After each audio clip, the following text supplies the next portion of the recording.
नमस्कार। स्वागत है आपका एक बार फिर से Navneet education pro YouTube channel पर। बात करने वाले 69,000 शिक्षक भर्ती की अपडेट को लेकर। आप जानते हैं कल 69,000 शिक्षक भर्ती की सुनवाई हुई सुप्रीम कोर्ट में, और सुनवाई होने के बाद क्या बातें सामने निकल गई वो सारी की सारी बातें मैं आपको बताने वाला हूँ। पूरी अपडेट करेंगे कवर बिना किसी देरी के। हम बात करने वाले हैं कि 19,000 सीटों को जोड़कर ओबीसी एससी को सीट दी जाएंगी या जनरल ओबीसी एससी सबका भला चाहती सरकार किस तरीके से करेगी, सरकार की नई पॉलिसी क्या है, और 69,000 प्लस 22,000 सीटों को जोड़कर कैसे नई भर्ती ये कंप्लीट होने वाली है। नई भर्ती करूँ यही वाली भर्ती कंप्लीट होने वाली है, इसकी पूरी पूरी चर्चा करने वाले इस वीडियो में। आपको पता है 2018 दिसंबर में ये वैकेंसी आई थी 69,000 शिक्षक भर्ती, ठीक है। 20 में ज्वाइनिंग कराई गई, फिर भर्ती पर जांच बैठी। 2021 के लास्ट में दिसंबर के महीने में शिक्षा मंत्री साहब ने बात मान ली कि हाँ जी गलती हुई आरक्षण नियमों को फॉलो करने में। फिर 5 जनवरी 2022 को लिस्ट आई थी 6800 की, जो सिंगल बेंच के द्वारा खत्म कर दी गई। सिंगल बेंच गया मैटर, डबल बेंच गया, आखिरकार अब सुप्रीम कोर्ट पहुंचा। सिंगल बेंच ने क्या कहा था? सिंगल बेंच ने कहा था कि भाई पूरी की पूरी लिस्ट को रिविजिट करके हमारे सामने पेश किया जाए। डबल बेंच जब मैटर पहुंचा, डबल बेंच ने यह कहा कि एक काम कीजिए, जो नई लिस्ट बनाओ पूरी पूरी, और जो कैंडिडेट प्रभावित हो रहे हैं, है ना, जिनको आपने गलत तरीके से नौकरी दे दी है या जिनको आपकी गलती से नौकरी मिल गई है, उन्हें इस सेशन का लाभ देकर बाहर कर दिया जाए, और जिनको नौकरी नहीं मिली है उनको यहाँ पर नौकरी दे दी जाए। 3 महीने में मैटर खत्म करना था, लेकिन लगे हाथ मैटर पहुंच जाता है जी सुप्रीम कोर्ट। सुप्रीम कोर्ट पहुंच गया 2024 में, 25 पूरी खत्म होगी, अब 26 की फरवरी चल रही है। आखिरकार अब एक सुनवाई हुई और सुनवाई में मैटर कहीं ना कहीं एक अंतिम पड़ाव की ओर पहुंचा। क्या है मैटर? आप जानते हैं सुप्रीम कोर्ट ने जो आदेश दिया है सरकारी अधिवक्ता को, ये बोला है कि याचियों की लिस्ट, यानी जितनी टोटल याचिकाएं पड़ी हुई हैं इस मैटर को लेकर, टोटल याचियों की संख्या हमें बताइए, और इस याची की संख्या को आने के बाद ऐसा हो सकता है कि हम इस मैटर को यहाँ पर खत्म करें। यानी आप अपनी पॉलिसी बनाकर हमारे सामने पेश करो कि किस तरीके से आप जनरल वालों को सुरक्षित रखने वाले हो, कैसे ओबीसी एससी वालों को नौकरी देने वाले हो। अब बात ये आती है कि आखिरकार पता कैसे चलेगा कि घपला किन सीटों पर हुआ, कितने सीटों पर घोटाला हुआ है। कहने के लिए तो बातें सामने ये निकल के आ रही है कि भाई सीटों पर जो घोटाला हुआ वो 19,000 प्लस हुआ है ओबीसी एससी। वो बात अलग है, 6800 की लिस्ट जारी इन्होंने की थी, उसके बाद भी मैटर कोर्ट पहुंचा, और वो इसी बात को लेकर पहुंचा था कि अभी भी सीटों के हिसाब से पूरा पूरा आरक्षण एससी ओबीसी को नहीं दिया गया है। वास्तविकता यह है कि ये टोटल आरक्षण में गड़बड़ी हुई है 19,000 सीटों पर हुई है। अब बात यह आती है कि अगर 19,000 सीटों पर गड़बड़ी हुई है ना, अगर फ्रेश लिस्ट तैयार होगी और 19,000 लोगों को नौकरी मिलेगी, ओबीसी एससी वालों को, और जनरल वालों को बाहर भी ना निकाला जाए, मतलब जिनको नौकरी मिल चुकी है उन्हें बाहर भी ना निकाला जाए, तो सरकार कैसे किस तरीके से मैटर को समायोजित करेगी? सरकार मैटर करेगी 69,000 के अंदर 22,000 सीटों को जोड़कर। ये 22,000 सीट कहाँ से आएंगी?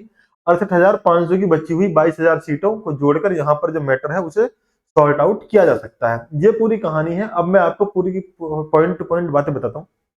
बात क्या है, 69 शिक्षक भर्ती में जो अपडेट है उसकी इतनी सी अपडेट है कि 4 फरवरी को इसकी सुनवाई हुई, यानी कि कल सुनवाई में सरकारी अधिवक्ता ने से कह दिया कि अगले 10 दिन के अंदर हमें पूरा का पूरा मैटर सॉर्ट आउट करके दीजिए कि आप इसी तरह किस तरीके से समाधान करने वाले हैं। जनरल कैटेगरी ओबीसी और एससी सबको भाई सरकार नौकरी देने वाली है, ऐसी चीजें निकल के सामने आ रही है ना। अब से पहले भी जब डबल बेंच का ऑर्डर आया था और कैंडिडेट पहुंचे थे धरना देने, और धरने में जब बातें सामने निकल के आई तो सरकार ने यही बात बोली थी कि हम सबके साथ हैं, है ना ओबीसी वाले ना एससी वालों को दिक्कत होगी ना जनरल वालों को दिक्कत होगी, यानी जो नौकरी पर आ चुके हैं वो नौकरी पर रहेंगे, और जो नौकरी पर नहीं आए हैं जिनको आना है उन्हें हम नौकरी देंगे। लेकिन उन्होंने उस टाइम ये बात नहीं बताई कि आखिर वो इस मैटर को कैसे सॉर्ट आउट करेंगे। अब सुप्रीम कोर्ट ने यही बात पूछी है कि 10 दिन के अंदर नई पॉलिसी बनाकर हमें बताइए कि आप किस तरीके से इन्हें नौकरी देने वाले हैं और इनकी सुरक्षित रखने वाले हैं। तो अगर 19,000 सीटों पर मैटर निकल के आया है, नहीं पता मुझे 6800 पे हुआ है, 7,000 पर, 8,000 पर, कितने पर हुआ है, मान लिया 20,000 सीटों पर घोटाला हुआ, 20,000 सीटों पर आरक्षण नहीं मिला, 20,000 सीटों का पूरा पूरा मैटर अगर घोटाले में निकलता है तो इतनी सीट कहां से आएंगी? तो इतनी सीट आएंगी जो सीधा सीधा मैटर है 69,000 के अंदर 22,000 सीट को जोड़कर। ठीक है, तो ये पूरी मैटर हो गया। अब एक बात और भी है, आप ये भी जानते हैं कि चुनावी का माहौल शुरू होने वाला है, और लगभग लगभग सभी के सभी मैटर जितने भी कोर्ट के अंदर पड़े थे वो सब खत्म हो जा रहे हैं। 29,334 वाली वैकेंसी मैटर था कोर्ट में था, उनकी काउंसलिंग हो चुकी है। 72,000 को लेकर ऑर्डर आ गया, 12,000 वाली भर्ती जो थी उसको लेकर भी ऑर्डर आ गए, अब अगर देखा जाए शिक्षक भर्ती में जो मैटर मेन बचा है 69,000 शिक्षक भर्ती का बचा है, जो पुरानी भर्ती लटकी हुई है कोर्ट के अंदर।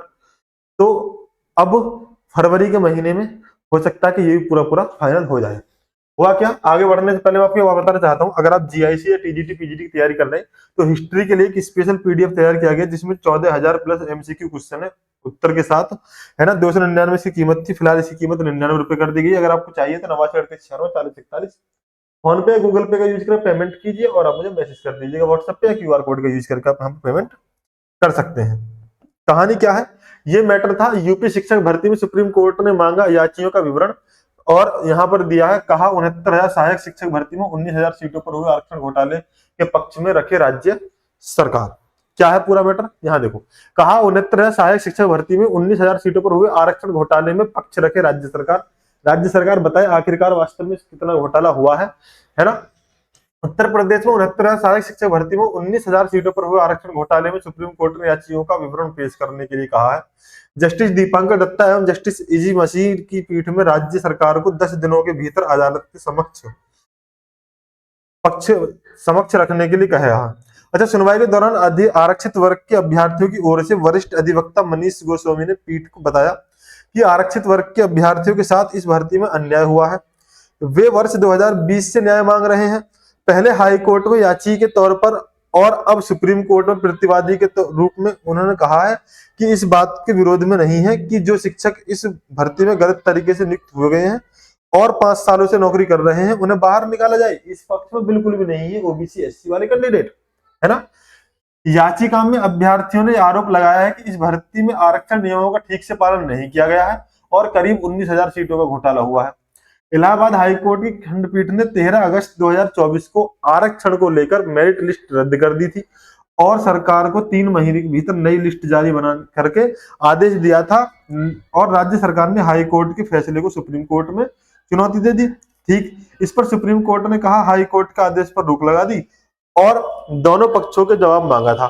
2018 में यूपी सरकार ने 69,000 शिक्षक भर्ती के लिए अधिसूचना जारी की थी। ये पूरा मैटर आपके सामने है।